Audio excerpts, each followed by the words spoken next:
Next, if I want to get the entire composition in, what I can do is again measure everything off of this sphere. So you generally pick one object and you measure it all off. You can also use other objects to double check yourself, but we are going to work with one. And again, we're working with the sphere. So again, I locked my elbow. I have the tip of my pencil and my thumb at the very edge. And now I have my measurement. So this is the size of my sphere. And now I'm going to count how many spheres wide till I get to the very end of my objects. So I have 1.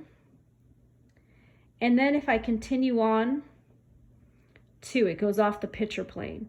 And you can see if I put my pencil up, it goes beyond this particular object here, the yoga mat. So I'm going to go ahead and measure one more time.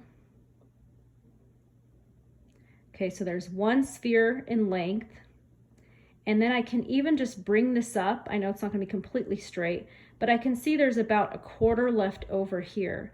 So I could say there is a sphere and a quarter in the width of this entire piece. So you can count the original sphere, the sphere that we measured, and then that quarter at the very end.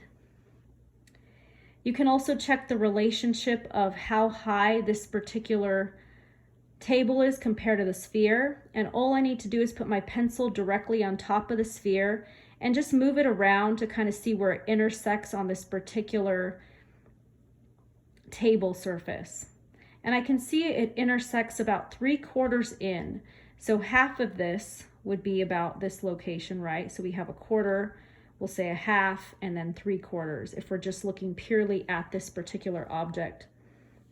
So when I do measure again how tall the sphere is versus the table, I'm going to make sure that I create it as long as 3/4 of this area here.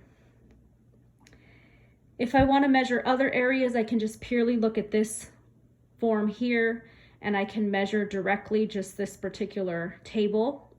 Again, the top of my pencil, and then my thumb goes at the bottom.